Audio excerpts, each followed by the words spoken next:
Salofalava, thank you for joining me today. First, we ask our Heavenly Father, Jesus and the Holy Spirit to bless this show with divine wisdom. This is a show where we celebrate, debate, question, interview topics that are happening around the whole of the Moana Pacific. Today, we are joined again by Professor Dr. Afualo Wood Salele, a Samoan economist, academic, and former MP who's a leading voice on education, economic development, and national growth in Samoa. It's a pleasure to have you on again the show, Professor Salele. Welcome. Yeah, Prof, Mike, once again, it's always a pleasure to be on your show, and particularly, our clients are getting bigger and bigger, and we can only hope that through the dialogue that we engage in will become a witness to the love and grace of God. Yeah. On that note, thanks.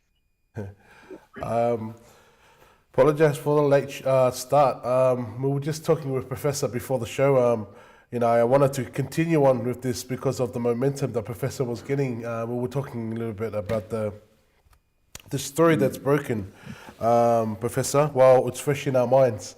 I wanted to go into, we have well, first of all, I want to ask, how was your week, Professor? How was your week? How's Samoa? How's everything in Samoa been in the last week, Professor?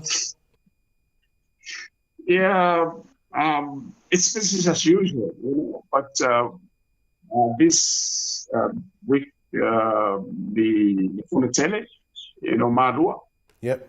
So, yeah, that has just begun from the women's, Faritua Tausi, and then, of course, later will be followed by the main Fontele. And it's quite a busy time of the year for us in Samoa. And then July would be the Methodist Conference and other churches. Yeah, we are also, at the very crucial moment now, because right this week, and I think districts or even, let's say, competing cricket teams from villages and districts, both men and women. It's quite busy here in Samoa, and we haven't seen that for a while. And it's good that we are also witnessing the revival of, that traditional Samoa kipit, because I think during the Hitapi and to that, the tradition was also there, but then somehow it just slowly lost its rhythm, it's the curiosity to continue.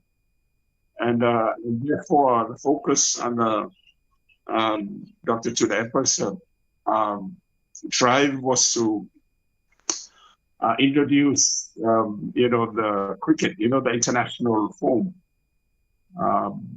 Because, and I remember I could see that what the old man was saying, because under the international cricket platform, it can help us in a professional career like rugby and others.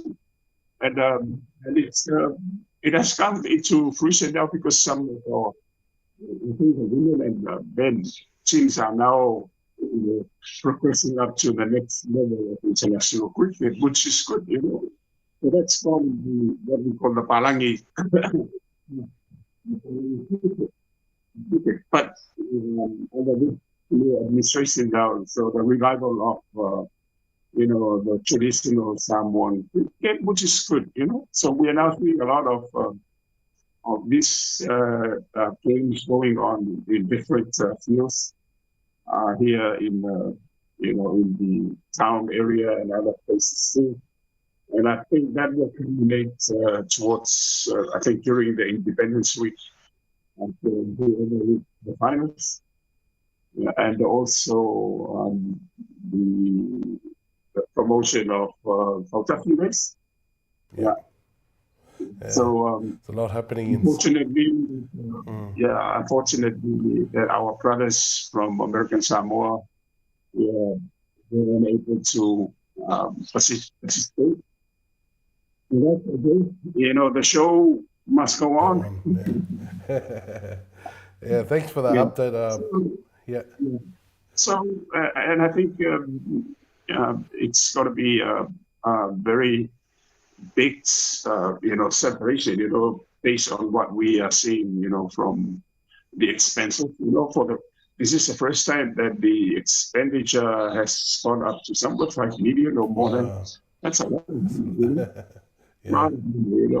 But anyway, it's okay because they are the ones who are, as long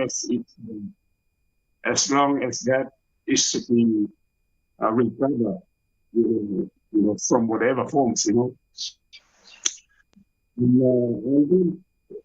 we are towards the end of, the first term. Yeah, for us in the US, next week is the final week of lectures, and then we have the second week, and then of course the final exam. Then um, they have semester break. Yeah. So those are the.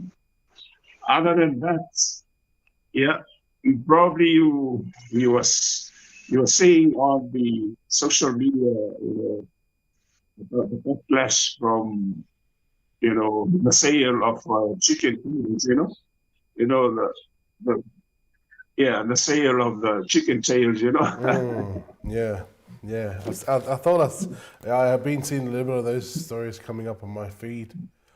Um, you know, it's but not, yeah, it's a day as usual, but for us, yeah, well, the cost of living is still a challenge for us.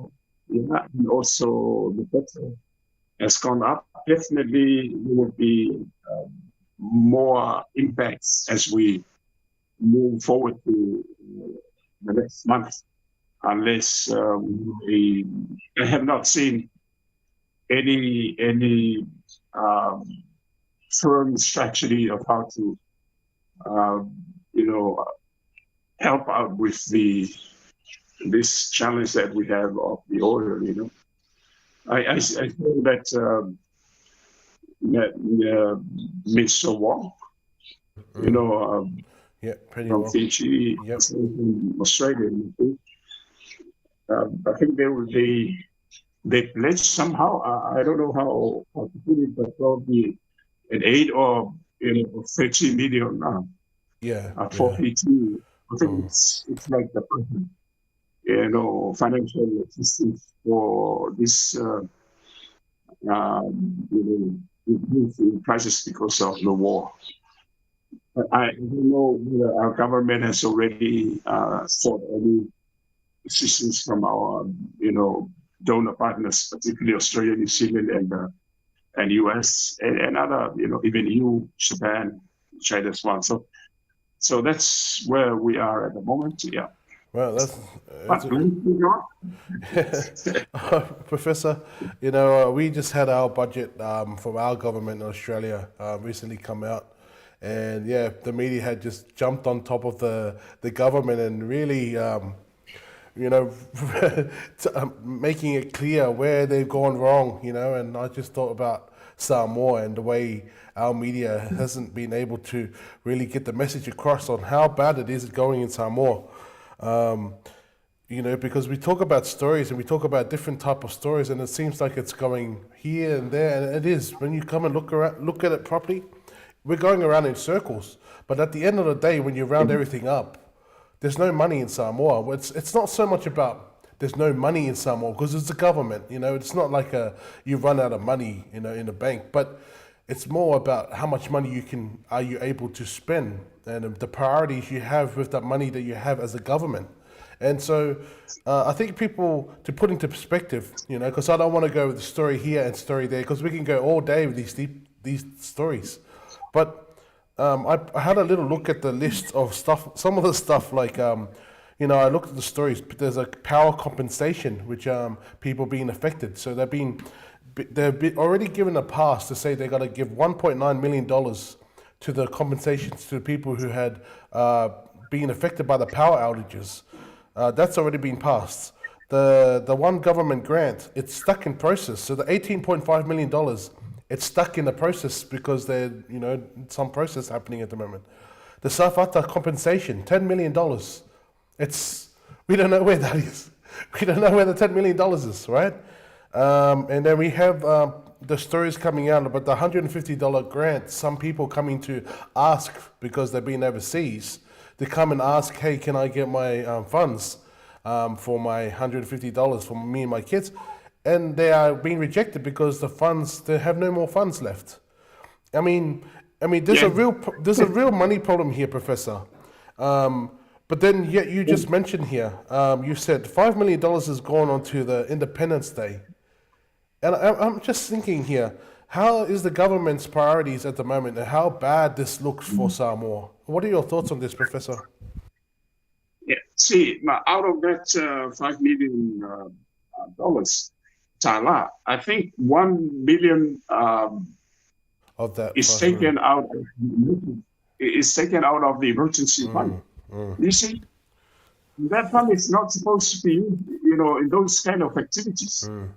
So that shows us something is not working there. To ease and also to make sure that our listeners and our clients get it very clearly. Once the budget is out, officially out, that's the only source of finance. Other than some emergency funds that come through assistance from our donor partners, or we look into emergency cases. That's why under the HRPP, under July 1st treatments, there was always that additional budget in the last quarter. It's called a supplementary budget. But that didn't happen under PMA, and not 2 years. They just they just gave out the whole budget, and then that's it, So, so Professor, anyway, can you tell us what's in the supplementary? What's the difference between the budget? Like with the HRBP bringing a supplementary, what's the difference, and how does it help you guys to understand? Yeah, supplementary. This usually budget activities that are not financially covered under the the original budget. Oh, okay. Yeah. So, and they have to do it through a supplementary submission to Parliament to approve that. But when Fast One came into power, that didn't happen. They just used that budget that was approved, and then expect that the whole financial year would be covered by that. But we have a lot of unforeseen circumstances here. And that's why the running of the government budget was mostly done under the real budget, and then of course the supplementary budget. So whatever happens that needs to be financed in the last 3 or 4 months will be taken care of by that supplementary, which for me, as an economist, that's very smart, and that it happens. But you cannot squeeze, because once you squeeze the whole of the 12 months in, then you are running a very tight. You're walking on a tightrope, And I think what is happening now. Remember when Naudi turned, they had to look into the budget, and then an emergency, and then passed. But we are waiting the real the budget of the next month, which is supposed to be next month. I think Treasury, they're working on that. So within this very short, from September, since they took over, there was an emergency budget that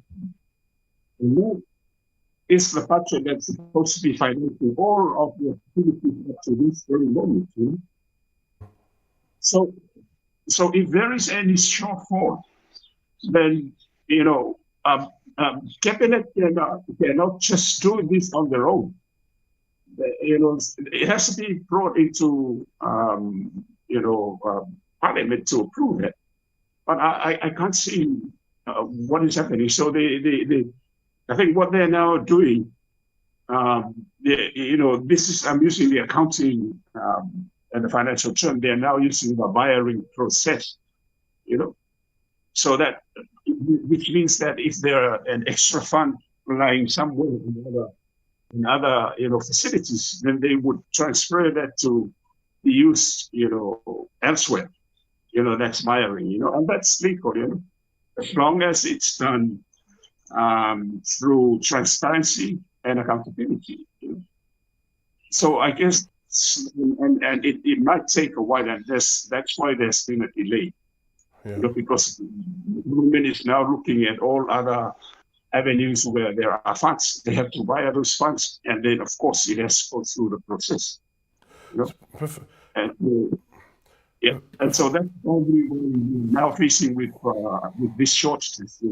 With this shortage, and again, this is the foresight will come in. This is the foresight, and if they were given the right advice, or probably maybe they were, but they didn't adhere to, that this would happen, because if that emergency budget was sufficient enough, then by now, all of these promises would have been catered for, but that's not the case, So yes, if people are saying there's no money, I believe, because what has been allocation, what has been allocated is now being financed from other avenues, which is not supposed to be done. Oh, it clearly looks like that, Professor. That means even a deficit for other, avenues as well. So, Professor, I just wanted to clear, Professor, because you're saying that the unforeseen funds, when you're saying the supplementary budget they gave that HLPP used to do, so that supplementary fund, would that, in other words, give everyone an understanding of where the unforeseen funds are stationed, like where the unforeseen funds are, in other words? Is that pretty much what a supplementary fund is, to kind of let everyone know, transparency? Under the normal budget, there is an unforeseen fund, the circumstances, whatever happens, something that, might not be expected.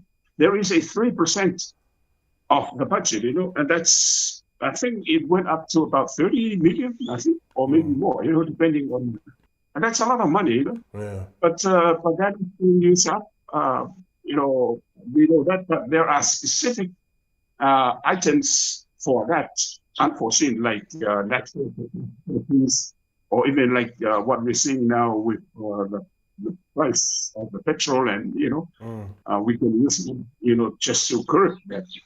But I don't know, with how that is managed. But the supplementary, this is something additional to what has already been passed in the original budget. Do you know what I mean? Yeah, because up to beginning of the year, this is the normal financial year. Yeah. Usually, it's around about January, and then the Parliament receives the supplementary, of the additional financial, supplements, for the ministries and other sections of the economy, and therefore it's possible, But that's in addition to the original budget. You know what I mean? Yep. Yep. Yeah. And therefore, that takes care of any disturbance or any unexpected events, that might have, popped up, which is, to me, it's a very, very sustainable and smart It is. way of managing the economy. Then you just go, right to the full 12 months, But, it's I remember said that Eddie, that how HRBP did things. They're now doing in their own way. They're doing so. They just say that what they're doing is different from what the HRBP, because they are at the head of the group. Yeah. Yeah, you have to be wise enough to make sure that even if it's different, but it has to be done in a way that it's a win-win situation, Yeah. Because if we don't, like what we're seeing with other countries and other governments, usually if you want to reform or introduce new thinking, new ideas, there will always be a cost. There will always be a cost. And then we have to weigh in what is the opportunity cost, what is the best alternative resolution. If we go with the sustainable scheme that was put down or laid by the HRPP, or we go for something new. And then, going for that something new requires a lot of thinking, requires a lot of commitment, and of course, it requires a huge political will, And I think, we're now seeing, so for me, as an economist, I look at both debates, and often these have been practiced everywhere, continuously. But I think, for any new government that comes into power, you don't necessarily have to discard, what has been a traditional way of, slowly look into, what can be improved, and which will bring the best, out of it. But if you want to discuss, to discard the whole thing, like we're slowly seeing now, which is points, Professor, it's I want, just because you're talking about the supplementary money, now I understand more what you're talking about. But since the fast have come in, they haven't done the supplementary budget to kind of in Parliament. So in doing that, that kind of like allows the government to kind of have a pitfall, like it's almost like allows them to move money behind the scenes, is what I'm kind of gathering here. But my question is, with that being hidden behind the scenes, when it comes to the budget time, when it's released, those additional funds that have been pushed to each ministry, are they because they don't have the supplementary budget usually that HRPP usually did, so it allowed people to see it. Does that mean that they'll money cannot, if money is not called for, they'll just move on because they're just talking about the allocated budget that they're talking about with the money that they've been putting out? Does that make sense, Professor?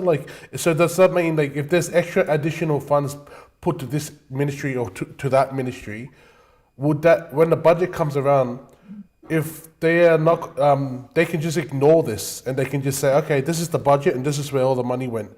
But then if Liala Pule or anyone in HRPP asks, oh, we want to know where the additional funds, do they need to cite that, Professor, or how does that work? This is public money. This is public money. And that's why it has to be brought to Parliament, because the government, is not the final say. The buck stops with the Parliament.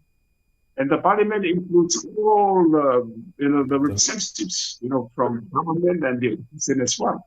So using the supplementary, which is the legal way of doing things, democratically. That's how it should be, and very transparent.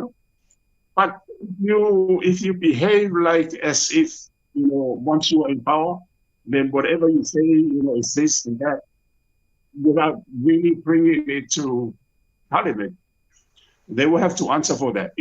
They will have to answer for that, because during the discussion of the next budget and also the actuals, this is what it means, the actuals, because the report on the actuals comes later. Yeah. And that is where the fund that had been stipulated under the normal budget will be debated. And I'm talking from my experience as a finance committee member.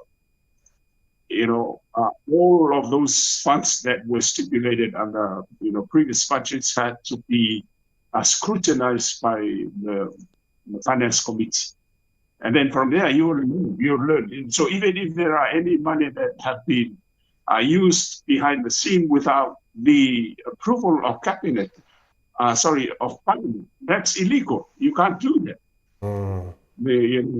Even if they say that the kind of fast track all of this, it has to come to parliament. It has to come to parliament. That's why the supplementary, is very transparent and very powerful, because this is it. The government is asking for an extra financial support to conclude, to wind up what is clarify, and that's it. Then the government gives the blessing and go ahead. But if you use your authority in whatever way, to undermine it, then that's not democracy, and that's unconstitutional. And I think it's something, if they are listening to, they have to really be careful about this. So, Professor, this is a big thing to be going down. The budget's just around the corner, but for some more. So does that mean the one government grant, the $18.5 million that's been held up because of processing, the $1.9 million that haven't been given to the people of the compensation of the power, this millions, like the Safata compensation that was given last year, it's been held up for some reason, and the Prime Minister's saying, please be patient. So you're telling me, could this money be moved around in the dark, in the background, so they can cover them until, I guess, the new financial year, Professor? Is that a theory that's fair enough to kind of say that is possibly being done? For the case of Zapata, it's unfortunate of what we are hearing, but the 10 million that was supposed to be given to the district, that is not part of the budget. That is not part of this. Is a compensation fund. Yeah, it is compensation fund. So therefore, the recipients are supposed to be the ones who live there. And this is for the area. And why not? If the fund has already been given to Samoa, so I don't know where the fund. Wow, Professor, man. Yeah. So where the fund is, some speculations go around, that the fund was given out, was given to the Samoan government. That's the last government, Vietnamese government. But I said, I'm not sure of that, But I know that this fund has to be channeled through the government of Samoa. Then Samoa's government has to give that to the residents of Safata. But boy, man.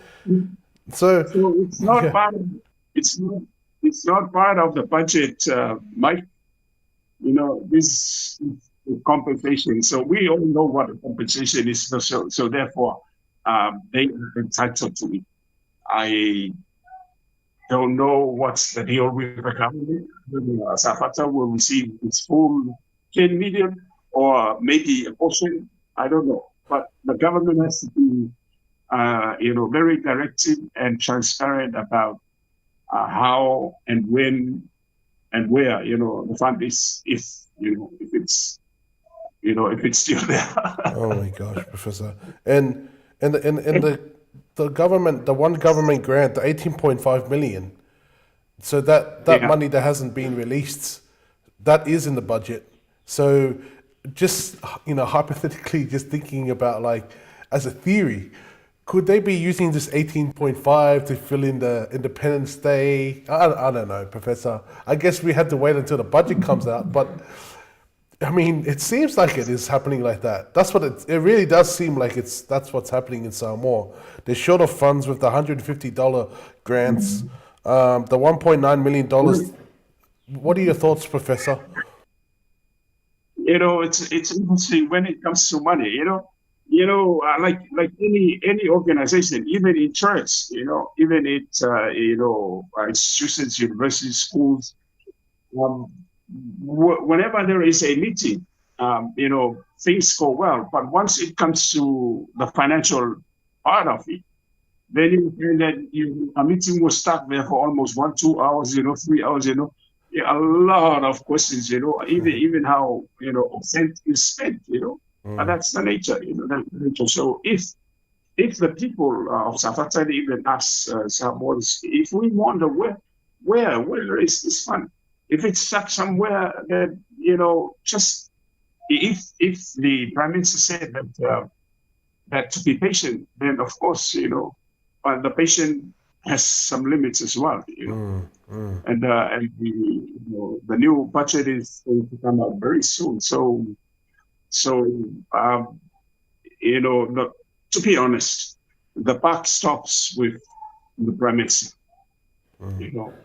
Whatever they say, even during Tunepa's time in office, the buck stopped with him.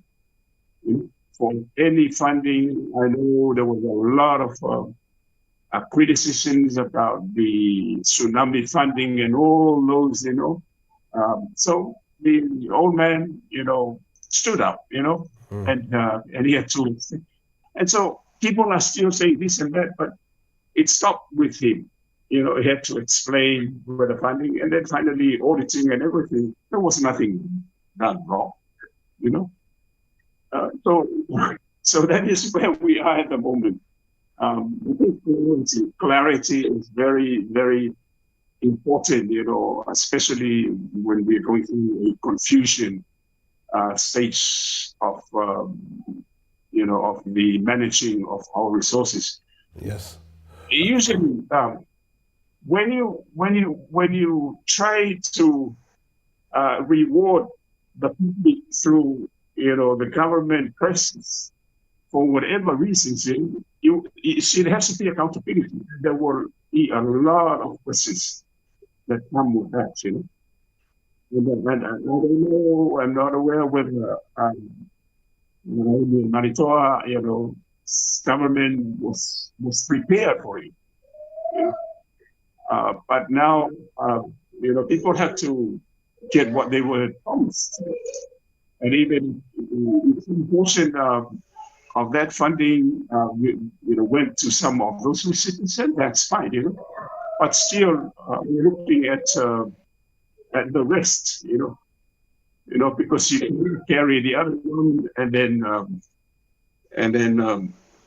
hold the hand of the other one, If you carry, carry them both, or if you hold the hands, you hold the hands both, And that's where it's Professor, a lot of speculations. And I don't mind. For me, when I read about people being, bad mouth or even bad written about what they voice their opinions, hey, they're entitled to their opinions as well, But we need to make sure, that whatever we put forth not only comes out of your intuitive, spirit, but it's also something that reaches out with wisdom as well. You cannot just lash out your emotional distress, which will also affect your other fellow neighbors as well, but what do you think? Professor, I just want to get more clarity, with your background, Professor. So with the budget in the fast one, if they didn't do the supplementary budget to help get transparency where the funds has gone or things like that. So, what was the last budget like, Professor? Was there like for yourself and even the previous ones before that? Was there things that you felt like it could have been done better, or the difference between the HRPP and FAST coming in? Was there some questions unanswered? Was there things in Parliament that they purposely did so it can drag on? So it's what's your overall thoughts, Professor? I know it's a big question, but just a summarized Yeah. version. No, I think that for the first time, the budget went up to more than $1 billion, I think. Yeah. It was probably 1.8, if I can recall. That's when first one was still one, Yep. So that amount, it's supposed to cater for all the development needs and the social needs of the country within 12 months. Under Lauli, and then we know what happened, the split and everything. So the unexpected call that came was to go to elections, and therefore when the new government came in, it's still it's about let's say a year, off, of the normal 5-year plan, and under that normal 5-year budget, so there was still that amount left from that budget, and so when they came in, Laudi and the cabinet now, they continue on from that, and then so that's why when they came and then they look into how to use whatever is left of the September up to about 6 months, funding to sustain the management of the economy until the normal proper 12-year budget comes out. And I think we are all waiting to see, with curiosity, what that would be. And again, I suspect that it would be over 1.2 billion this time. And under the last government, as stated very clear by the Minister of Finance, not to be at the time, there was, there was no intention of, undergoing a supplementary. So that means the budget that was given approval for the 12-month was more than enough. It's, use any layman's term, to sustain the management of the economy. But then things didn't work that way. So that's where we are now. So this 6 months is very crucial, because the new government now under Lauli is, struggling over these 6 months with whatever is left from the other government. And therefore, we look forward. So we look forward to the new budget, the next budget, which is supposed to be the official budget under Lauli's, Lauli Maricho's, leadership. And we see if that can accommodate all the development, underpinnings for the economy and every both social, economic, and cultural developments in 12 months. Otherwise, they should go back to making sure that, before the beginning of the last quarter, a supplementary budget has to come in to cater for, all the some unforeseen developments or even needs for developmental purposes of the country. But we'll see whether the Minister of Finance is going to do that, whether she's really to go back to the supplementary or go as one full budget. But it takes a lot of experience to manage that, and given a lot of challenges that we're facing with a lot of external forces that we cannot have control over. So therefore, it is very, very wise to have a supplementary budget for government that should come in. Professor, it's good we're talking about this because it's important that we understand, the stuff that's happening with money in Samoa. Obviously we could see the shortages here and shortages there, but it really comes back down to the budget of Samoa, and we can really see the deep root, where we are at.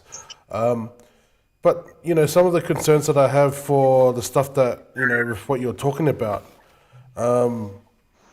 if they're not providing the supplementary for the next one, the unforeseen funds that are happening around, the unforeseen funds that these guys are talking about behind the scenes, it seems like I believe that they know what they're doing the fast. I believe they understand the financials behind this all. It's just they're very ambitious. They're very ambitious to a certain goal, I feel. I mean, the government, it's a game because it's a 5-year term. You have to think, it's a slow process to kind of like prove yourself over the 5 years. But for what I can see, I know they're aware of the finances, but it seems very ambitious on their goals of, the $150 grant and all these things. It's just to get power, more power, in my opinion, Professor. But I don't want to make fire. I feel like the fire is already there in Samoa. The smoke is everywhere, but not many people are talking about what's happening in Samoa. But remember I said in the beginning about the Nufabai. Yeah, it's a good project. I mean, honestly, from the economics, if it's done well, this also materialized during, Dr. To the EPA's time, but it was done differently. It was done differently through the Ministry of Women. But this time now it's different, because the whole idea, was made of the manifesto of the Chalchua, But on the other hand, the concern that I keep saying this is that this project might end up being a welfare, which is totally the opposite. And you see, we are now looking into bits and pieces now, like now 150 tala, you can only do this, they say that this is helping out with, returning to schools and others, Hey, this is welfare. yeah. Whatever you can say about how you use your money, but if you receive something free, which is economics, there is no such thing called free lunch. This is a fundamental economics principle. There is no such thing called free lunch, because it may be free when you receive it from a person or family member or government, as a gift or whatever, But if you go beyond that, where did that gift come from? That person or the government had to, steal from somewhere. That means someone has to sweat for it. Someone has to sweat, and that's why we believe, and it's a fact, that there is no such thing called as free lunch. So it may be free, but someone, either one or two, stages back, must have, sweated for it. So for even when we look at all the financial assistance, whether it's in kind or finance from our donor partners, of course, we receive those with all, the thanksgiving. And then we look at it. But look, those things from donor states and institutions, they were paid for by payers of other countries. See, they were paid for by the taxpayers of other countries. So once that fund has been stipulated for diplomatic missions, we receive it with good heart and with humility. So we can say, this is what we get. But others, the taxpayers of other countries, didn't speak for 8 hours or maybe more. They were working a lot to get that money, and then portion of their income, the income tax is removed, and then went into all of this. So that's why we said that. So, and then since the three main items that that allows Samoa's economy to grow: tourism, agriculture. Four. Tourism, agriculture, remittances, and then of course foreign aid. So those are the four pillars of drivers. In the economy. That's written in the manifesto of the World Bank and IMF, even our central bank, and even our. So if you look into the foreign aid, because there's a lot of money that comes into Samoa, and then behind that, like I just explained, those were the sweats, the hard sweats of taxpayers like yourself. And then, since we are a recipient, I often remind students when we discuss the social development issue, I said, look, all these years we have been, the recipients of the goodwill of our donor partners, and even our, brothers and sisters through remittances. That means we become a debtor to them.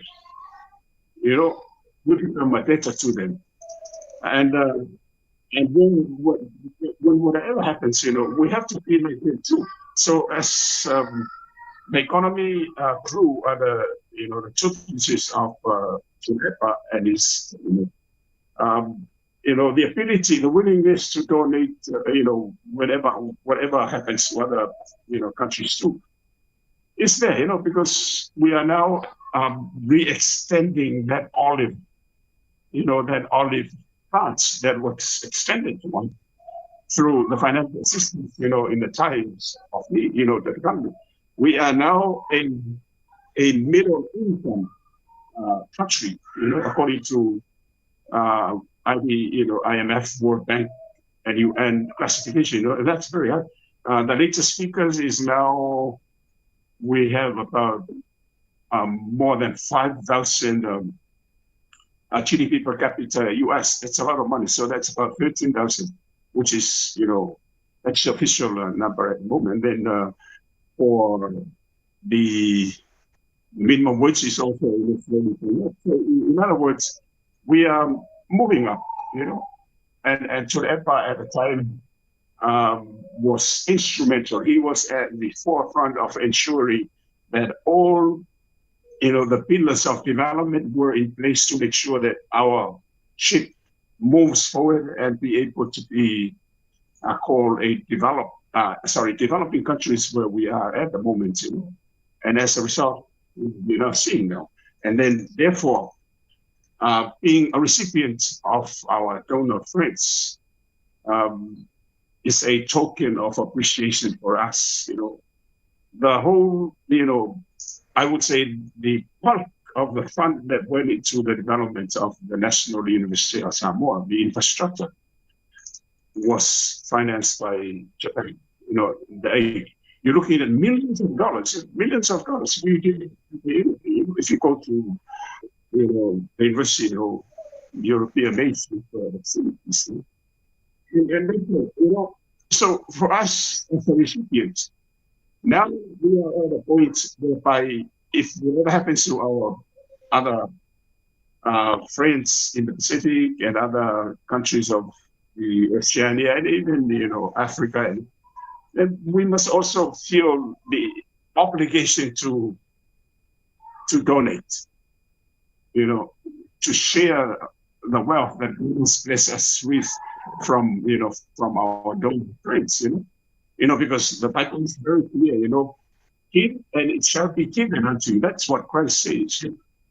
So once you have the blessing, so you make sure you become the blesser of others as well, so that the blessing that you receive will also make sure that others are blessed as well. So in saying that, see, Japan, after World War II, they had a treaty of not to seek any military, but I think it's kind of changed now. And we brought in a lot of financial assistance to not just Africa, to other parts of the world as well. And that's really, this is what we call humanity at its best. And then giving out that has really bring the best out of us. So whatever comes to us, we make sure that we are also allowing ourselves to bless others as well. But if we just receive, and not giving, that's not good. Yeah, that's right. Good, Yeah. I mean, often, some of my students ask me, so what about this debate about giving? I said, look, if you read the Bible, it's very clear what Christ taught his disciples and us. If you give, you will be blessed. Yeah, that's right. There is reciprocity, but we make sure that happens. Because now we're looking at the actuality, of it. Countries with strong wealth, and they also have a higher tendency of giving. They are also being blessed more, because the more you give, the more you will be blessed. Yep. The more you, that's something that we really, as a leader of a country, or even if you're in a position, you make sure, because the more you give out, the more God will bless you with, and some don't see that way, and just to that, I was listening to. It's quite interesting on the social media, and it's about listing the most wealthiest, the 10 most wealthiest people, in the world. And it's interesting that almost all of those are either a Catholic, or some Protestants and Jews, and only Hindu, only Hindu on that list, and then what was saying is that, about the wealth, So I made a comment, I said, look, a blessing is a gift, a blessing, because, if you read through Job, the Lord give it, take it, So whatever surrounds us in this, in the natural, in the world, and even if you look at the larger universe, it's all God, It belongs to God. So if we become rich, it's a blessing because it's there. Whatever means that you acquire it, it's there. But you make sure that blessing will allow you to make sure others are blessed as well. You know what I mean? So you become a billionaire, a rich person. You use that to bless others. And that's the hidden principle of giving, Christ, taught us. And I also, in my comment, I say, look, given that situation, whether you are rich or poor, everything that you do is recorded in the book of life. This is what happened. whether you're rich or poor, everything that you do is recorded in the book of life until such time. When we pass on from this life, then all of these undertakings will be called before you. So if you had too much money, very rich, and you were a very shrewd person, then you will end like Scrooge. You know that story about the Scrooge, that very famous Charles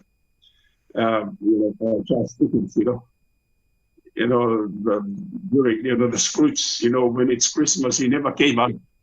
He never paid anything, but he was very rich. But when he died, when his soul died, he went to hell. He went to so his spirit was given I would say an eye-opening trip around, and then after that, if you read that story, it's interesting. I think often we see that in Christmas, during Christmas. So that's what we need. So coming back to where we are at the moment, yes, the budget, but we should also use it in the way that it's not only meaningful, but we can expect something in return. We cannot just keep like 150,000, and then because sooner or later, once they are used to it, then they will ask for more. They will ask for more. So what can you do? And all of a sudden you say no more. Yeah. So it shouldn't be like that. Yeah, it shouldn't. It shouldn't be. It shouldn't be like that, Professor. And when we talk more into it, and the more I understand what you're talking about, it seems that me personally, when I see it, it's the way that the leadership of Laoli is leading this government. He leads it like it's his family, like it's his own thing. He owns the government, and I said on Sunday, and I've been saying this, and I'm going to say it again. Laoli, people hold Laoli up on a pedestal, and I'm a big person to be respectful. It's in our culture, but I'm also a big believer in what God says. Don't hold anyone up higher than me. And so when people say, Laoli le mali to, and in respects, I understand what they're trying to do. But, these people on social media, they forget that, as God, a lot of us being Christians, you never ever put anyone higher, and I will say, Laoli is a Prime Minister of Samoa, but it's a crown that's been given to him to hold the money and the leadership of him and his government, to hold the money of Samoa that comes to Samoa. It doesn't necessarily mean that this man is someone special. There's no difference to myself and Laoli, and there's no difference to you, Laoli. There's no difference to any Samoan kid in Samoa to Laoli. It's just he has the responsibility of making sure Samoa is taken care of. That's exactly his role. But for some reason, a lot of the people who support him have taken it to crown him, to say he is a different. It's almost like they're saying he's a different. He's on a different level to us. And I say no. And I'm not trying to be disrespectful, but comparing it to understanding it with the money that's being played around here. And Professor, this is what you studied in school for. You know a lot of the stuff and the systems that are happening here. When I look at this, and the more I learn from you, I can see Laoli uses the government more as it's a personal thing. He owns the government, and so and we can see with a lot of the stories that have come out. Fasaleleanga, him talking about Fasaleleanga, things like that. That's discrimination. The Safata compensation. Where is the money? The 10 million. It's piling up, but as a leader of the country, you need to have a vision. You have to see. You have to foresee ahead. And as a family, in your own family, you see for what's best for yourself and the people around you, because that's just how a normal person thinks. But to take the crown of being the leader of the country, you have to foresee and see every Samoan as what's the future hold? What's the future hold? But the Yeah. way the way I can see the money's being handled now, Professor, and the way you're saying how the systems work, it seems like Lauli's using, or it seems like it's Lauli's family funds that we're talking about. And every time we question about the funds, it's almost we feel rude because it's not our money or something like that. But yeah, I just want the people to understand that, the more we talk about this, it's good because we get to understand more what's happening in Samoa. There's a lot of shortages, and yeah, I think we're going to move away from this subject because I can go on about it for longer. But even for the next part, Professor, we talked about it earlier. Um, I got here we're talking about the BG wealth. Should government officials be careful to not make scams look trustworthy? There's some Observer have released some photos of some cabinet ministers, including the financial minister, um, you know, taking photos with these people in BG Wealth. They've come out to say it's scams, but we're talking about the government again, the government of Laoli, these cabinet ministers taking photos with these people. We talked about it earlier before the show, Professor. And so my understanding, to give everyone the update of what you were saying, is the BG Wealth seems to be a kind of system. It's almost like a pyramid scheme where it works if Yeah. you have a strategy. Professor, can you talk us more a little bit on your concerns on what you think about this whole BG Wealth that's going around Samoa? Well, there's no secret that we have already got very prudent policies under the central bank's manifesto to protect us from those con. We can use that term. Because once you are labeled as a bonsai, as a scheme, then you are a con financial artist to an extent. And remember, in the beginning, I was trying to explain the wisdom behind the game theory. That's right. So game theory can be used brilliantly, to undermine, your opponents when it comes to the art of the dealing. On the other hand, too, you can also use game theory to, to bring the best out of those minds to expect any financial reward for them, using the scheme, and that's why laws are created, through central banks and other financial institutions to safeguard that. And in the Constitution, yeah, it's sad that a lot of our people have bought into it. I'm sure if we are to be honest with ourselves, for those who have already bought into the scheme, I don't think there was a good story. They could receive some partial rewards, but after some time, that is gone. So we have to be very careful. Yes, by law we are protected, and I am really disappointed once again if any of this, thinking behind the scene was part of the government's initiative to review the Constitution, the office. I'm really disappointed. I don't think it will happen. I don't think it will happen because central bank is not only a property of Samoa, but it's also a property of the IMF, like any other World Bank, like any other, even New Zealand, Australia, and other countries as well. So there is that very strong bondage that all these financial institutions together to make sure that they are protecting the people through what we call very, very, good monetary and fiscal policies to make sure that our